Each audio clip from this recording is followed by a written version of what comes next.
Self-Help with Illustrations of Conduct and Perseverance by Samuel Smiles. Section 15, Chapter 6, Part 2. Cellini was remarkable for his readiness and dexterity in handicraft. One day a surgeon entered the shop of Raffaello del Moro, the goldsmith, to perform an operation on his daughter's hand. On looking at the surgeon's instruments, Cellini, who was present, found them rude and clumsy, as they usually were in those days, and he asked the surgeon to proceed no further with the operation for a quarter of an hour. He then ran to his shop and, taking a piece of the finest steel, wrought out of it a beautifully finished knife with which the operation was successfully performed. Among the statues executed by Cellini, the most important are the silver figure of Jupiter, executed at Paris for Francis I, and the Perseus, executed in bronze for the Grand Duke Cosmo of Florence. He also executed statues in marble of Apollo, Hyacinthus, Narcissus, and Neptune. The extraordinary incidents connected with the casting of the Perseus were peculiarly illustrative of the remarkable character of the man. The Grand Duke, having expressed a decided opinion that the model, when shown to him in wax, could not possibly be cast in bronze, Cellini was immediately stimulated by the predicted impossibility, not only to attempt, but to do it. He first made the clay model, baked it, and covered it with wax, which he shaped into the perfect form of a statue. Then, coating the wax with a sort of earth, he baked the second covering, during which the wax dissolved and escaped, leaving the space between the two layers for the reception of the metal. To avoid disturbance, the latter process was conducted in a pit dug immediately under the furnace, from which the liquid metal was to be introduced by pipes and apertures into the mold prepared for it. Cellini had purchased and laid in several loads of pine wood in anticipation of the process of casting, which now began. The furnace was filled with pieces of brass and bronze, and the fire was lit.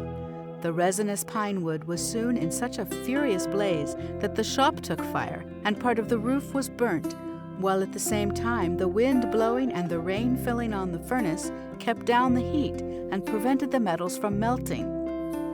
For hours Cellini struggled to keep up the heat, continually throwing in more wood, until at length he became so exhausted and ill that he feared he should die before the statue could be cast.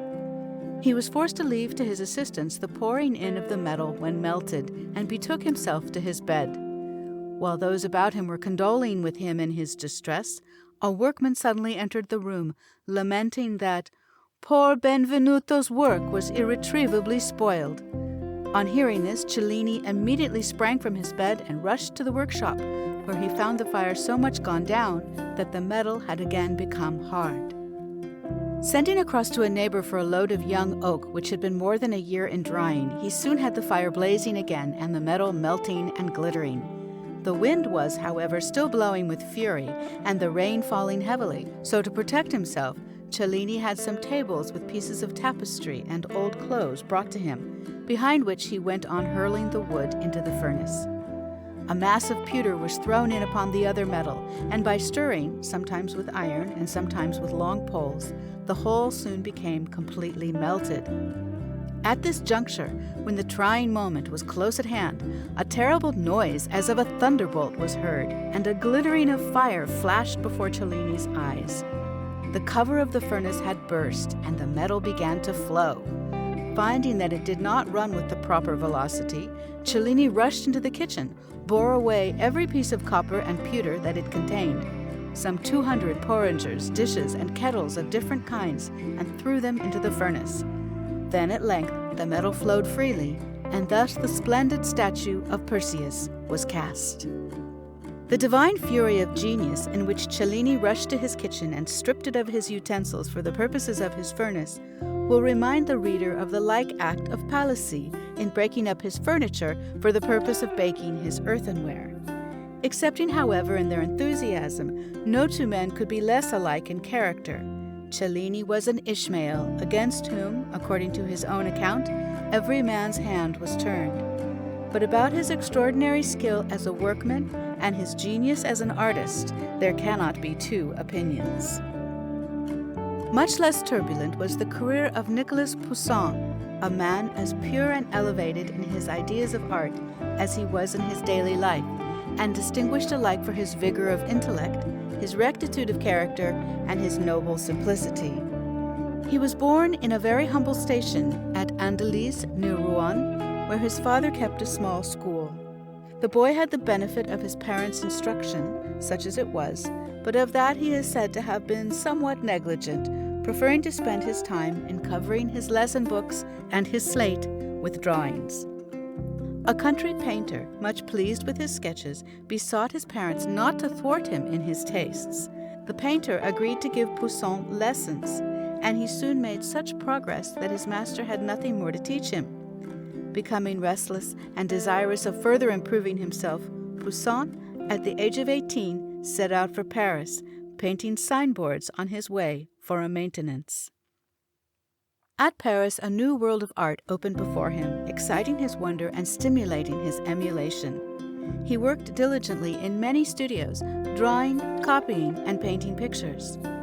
After a time, he resolved, if possible, to visit Rome and set out on his journey, but he only succeeded in getting as far as Florence and again returned to Paris.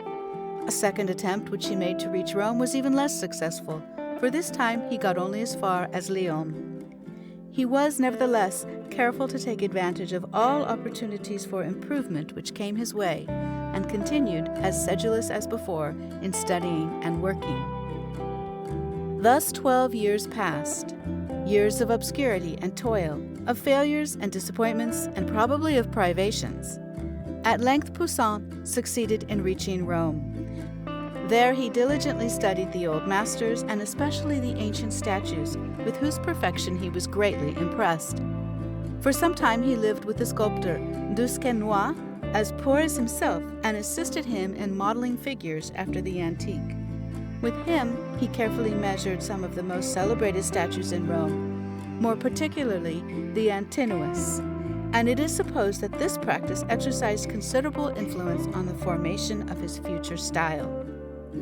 At the same time he studied anatomy, practiced drawing from the life, and made a great store of sketches of postures and attitudes of people whom he met, carefully reading at his leisure such standard books on art as he could borrow from his friends.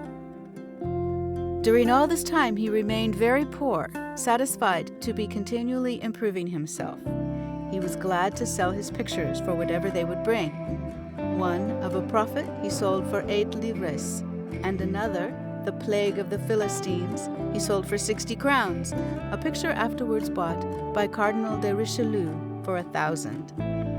To add to his troubles, he was stricken by a cruel malady, during the helplessness occasioned by which the Chevalier del Pozo assisted him with money. For this gentleman, Poussin afterwards painted The Rest in the Desert, a fine picture, which far more than repaid the advances made during his illness. The brave man went on toiling and learning through suffering. Still aiming at higher things, he went to Florence and Venice, enlarging the range of his studies. The fruits of his conscientious labor at length appeared in the series of great pictures which he now began to produce. His Death of Germanicus, followed by Extreme Unction, The Testament of Eudamidas, The Manna, and The Abduction of the Sabines. The reputation of Poussin, however, grew but slowly.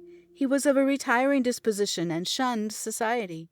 People gave him credit for being a thinker much more than a painter. When not actually employed in painting, he took long solitary walks in the country, meditating the designs of future pictures. One of his few friends while at Rome was Claude Lorraine, with whom he spent many hours at a time on the terrace of La Trinité du Mont, conversing about art and antiquarianism. The monotony and the quiet of Rome were suited to his taste, and provided he could earn a moderate living by his brush, he had no wish to leave it. But his fame now extended beyond Rome, and repeated invitations were sent to him to return to Paris. He was offered the appointment of principal painter to the king. At first he hesitated, quoted the Italian proverb, "Chi sta bene non se muove," said he had lived 15 years in Rome, married a wife there, and looked forward to dying and being buried there. Urged again, he consented and returned to Paris, but his appearance there awakened much professional jealousy, and he soon wished himself back in Rome again. While in Paris, he painted some of his greatest works, his Saint Xavier, the Baptism, and the Last Supper. He was kept constantly at work.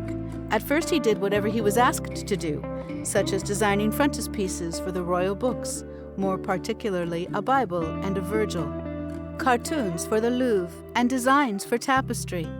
But at length he expostulated.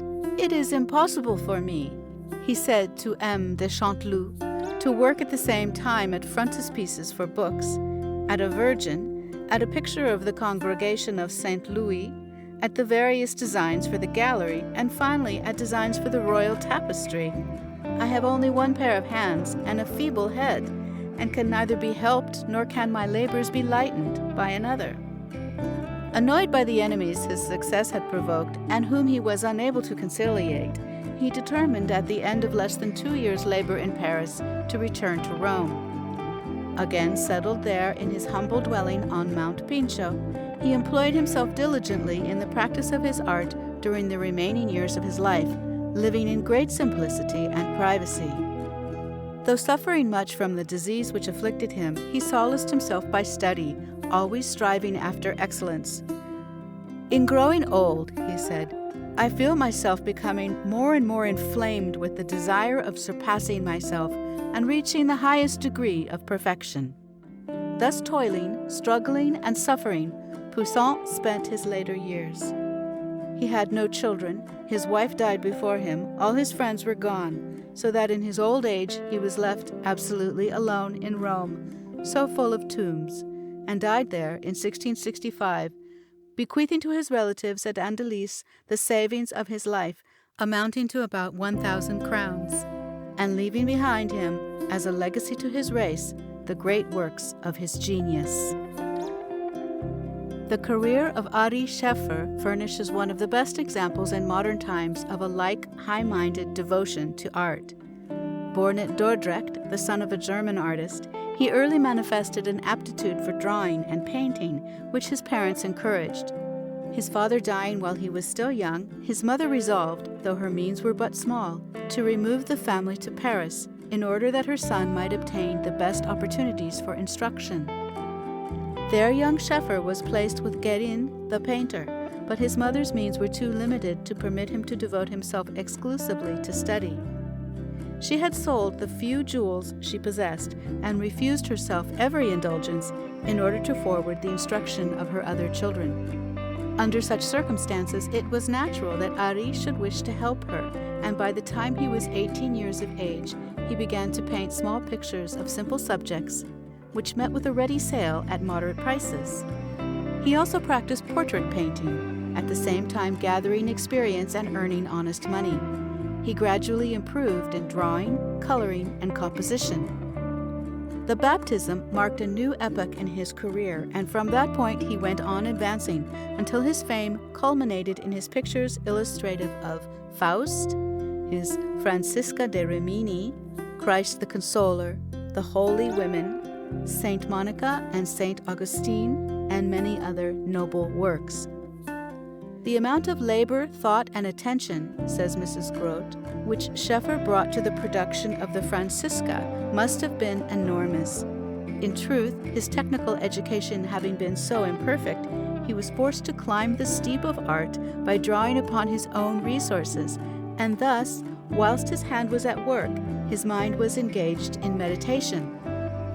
He had to try various processes of handling and experiments in coloring, to paint and repaint with tedious and unremitting assiduity. But nature had endowed him with that which proved in some sort an equivalent for shortcomings of a professional kind. His own elevation of character and his profound sensibility aided him in acting upon the feelings of others through the medium of the pencil. One of the artists whom Scheffer most admired was Flaxman, and he once said to a friend, "If I have unconsciously borrowed from anyone in the design of the Francisca, it must have been from something I had seen among Flaxman's drawings."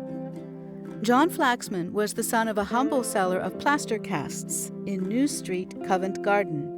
When a child, he was such an invalid that it was his custom to sit behind his father's shop counter, propped by pillows, amusing himself with drawing and reading. A benevolent clergyman, the Reverend Mr. Matthews, calling at the shop one day, saw the boy trying to read a book, and on inquiring what it was, found it to be a Cornelius Nepos, which his father had picked up for a few pence at a bookstall.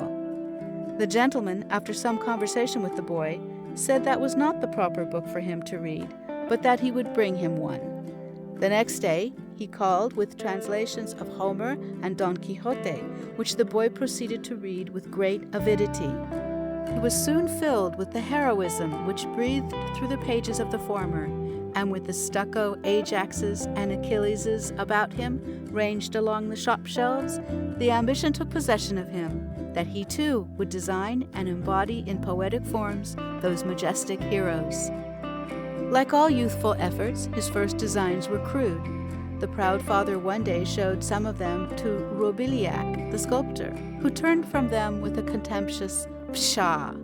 But the boy had the right stuff in him. He had industry and patience, and he continued to labor incessantly at his books and drawings. He then tried his young powers in modeling figures in plaster of Paris, wax, and clay. Some of these early works are still preserved, not because of their merit, but because they are curious as the first healthy efforts of patient genius. It was long before the boy could walk, and he only learnt to do so by hobbling along upon crutches. At length, he became strong enough to walk without them. The kind Mr. Matthews invited him to his house, where his wife explained Homer and Milton to him. They helped him also in his self-culture, giving him lessons in Greek and Latin, the study of which he prosecuted at home. By dint of patience and perseverance, his drawing improved so much that he obtained a commission from a lady to execute 6 original drawings in black chalk of subjects in Homer. His first commission! What an event in the artist's life! A surgeon's first fee, a lawyer's first retainer, a legislator's first speech, a singer's first appearance behind the footlights, an author's first book. Are not any of them more full of interest to the aspirant for fame than the artist's first commission? The boy at once proceeded to execute the order, and he was both well praised and well paid for his work. At 15, Flaxman entered a pupil at the Royal Academy.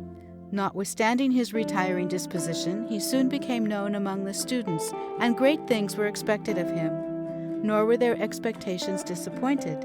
In his 15th year, he gained the silver prize, and next year he became a candidate for the gold one. Everybody prophesied that he would carry off the medal, for there was none who surpassed him in ability and industry. Yet he lost it, and the gold medal was adjudged to a pupil who was not afterwards heard of. This failure on the part of the youth was really of service to him, for defeats do not long cast down the resolute-hearted, but only serve to call forth their real powers. "Give me time," said he to his father, "and I will yet produce works that the Academy will be proud to recognize." He redoubled his efforts, spared no pains, designed and modeled incessantly, and made steady, if not rapid, progress. But meanwhile, poverty threatened his father's household. The plaster cast trade yielded a very bare living, and young Flaxman, with resolute self-denial, curtailed his hours of study and devoted himself to helping his father in the humble details of his business. He laid aside his Homer to take up the plaster trowel. He was willing to work in the humblest department of the trade so that his father's family might be supported and the wolf kept from the door. To this drudgery of his art he served a long apprenticeship, but it did him good. It familiarized him with steady work and cultivated in him the spirit of patience. The discipline may have been hard, but it was wholesome. Happily, young Flaxman's skill in design had reached the knowledge of Josiah Wedgwood, who sought him out for the purpose of employing him to design improved patterns of china and earthenware. It may seem a humble department of art for such a genius as Flaxman to work in, but it really was not so. An artist may be laboring truly in his vocation while designing a common teapot or water jug. Articles in daily use amongst the people, which are before their eyes at every meal, may be made the vehicles of education to all and minister to their highest culture. The most ambitious artist may thus confer a greater practical benefit on his countrymen than by executing an elaborate work which he may sell for thousands of pounds to be placed in some wealthy man's gallery where it is hidden away from public sight.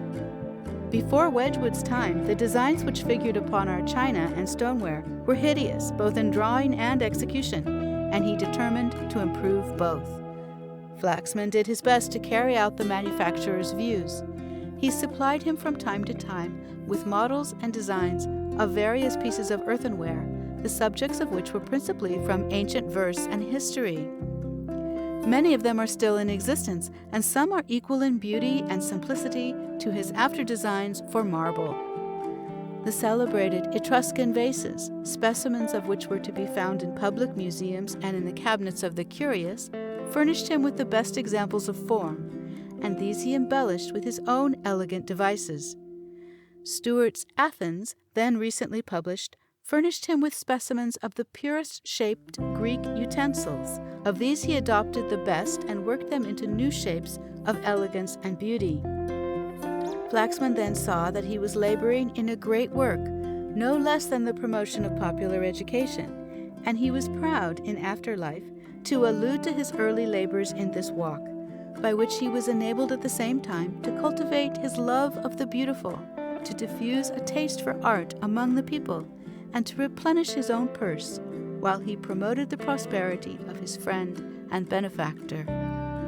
At length, in the year 1782, when 27 years of age, he quitted his father's roof and rented a small house and studio in Wardour Street, Soho. And what was more, he married.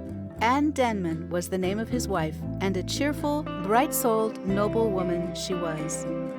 He believed that in marrying her he should be able to work with an intenser spirit, for, like him, she had a taste for poetry and art, and besides, was an enthusiastic admirer of her husband's genius.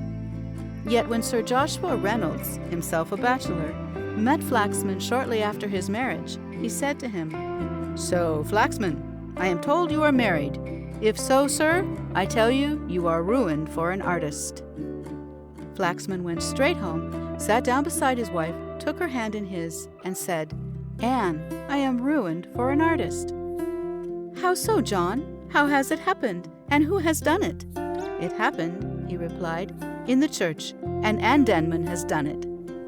He then told her of Sir Joshua's remark, whose opinion was well known and had often been expressed, that if students would excel, they must bring the whole powers of their mind to bear upon their art, from the moment they rose until they went to bed, and also that no man could be a great artist unless he studied the grand works of Raphael, Michelangelo, and others at Rome and Florence. "And I," said Flaxman, drawing up his little figure to its full height, "I would be a great artist."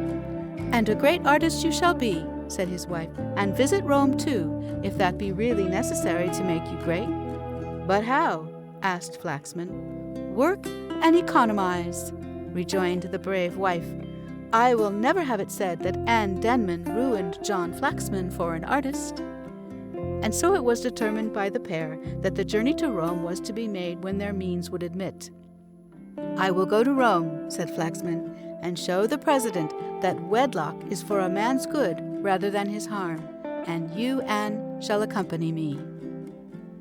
Patiently and happily the affectionate couple plodded on during 5 years in their humble little home in Wardour Street, always with the long journey to Rome before them. It was never lost sight of for a moment, and not a penny was uselessly spent that could be saved towards the necessary expenses. They said no word to anyone about their project, solicited no aid from the academy, but trusted only to their own patient labor and love to pursue and achieve their object. During this time Flaxman exhibited very few works. He could not afford marble to experiment in original designs, but he obtained frequent commissions for monuments, by the profits of which he maintained himself. He still worked for Wedgwood, who was a prompt paymaster, and on the whole he was thriving, happy, and hopeful. His local respectability was even such as to bring local honors and local work upon him, for he was elected by the ratepayers to collect the watch rate for the parish of St. Anne, when he might be seen going about with an ink bottle suspended from his buttonhole, collecting the money. At length Flaxman and his wife, having accumulated a sufficient store of savings, set out for Rome. Arrived there, he applied himself diligently to study, maintaining himself, like other poor artists, by making copies from the antique. English visitors sought his studio and gave him commissions, and it was then that he composed his beautiful designs illustrative of Homer, Aeschylus, and Dante. The price paid for them was moderate, only 15 shillings apiece, but Flaxman worked for art as well as money, and the beauty of the designs brought him other friends and patrons. He executed Cupid and Aurora for the munificent Thomas Hope, and the Fury of Athamas for the Earl of Bristol. He then prepared to return to England, his taste improved and cultivated by careful study. But before he left Italy, the academies of Florence and Carrara recognized his merit by electing him a member. His fame had preceded him to London, where he soon found abundant employment. While at Rome, he had been commissioned to execute his famous monument in memory of Lord Mansfield, and it was erected in the north transept of Westminster Abbey shortly after his return. It stands there in majestic grandeur, a monument to the genius of Flaxman himself, calm, simple, and severe. No wonder that Banks, the sculptor, then in the heyday of his fame, exclaimed when he saw it, "This little man cuts us all out." When the members of the Royal Academy heard of Flaxman's return, and especially when they had an opportunity of seeing and admiring his portrait statue of Mansfield, they were eager to have him enrolled among their number. He allowed his name to be proposed in the candidates' list of associates and was immediately elected. Shortly after, he appeared in an entirely new character. The little boy who had begun his studies behind the plaster-cast seller's shop counter in New Street, Covent Garden, was now a man of high intellect and recognized supremacy in art to instruct students in the character of Professor of Sculpture to the Royal Academy. And no man better deserved to fill that distinguished office, for none is so able to instruct others as he who, for himself and by his own efforts, has learnt to grapple with and overcome difficulties. After a long, peaceful, and happy life, Flaxman found himself growing old. The loss which he sustained by the death of his affectionate wife Anne was a severe shock to him, but he survived her several years, during which he executed his celebrated Shield of Achilles and his noble Archangel Michael vanquishing Satan, perhaps his two greatest works. End of section 15.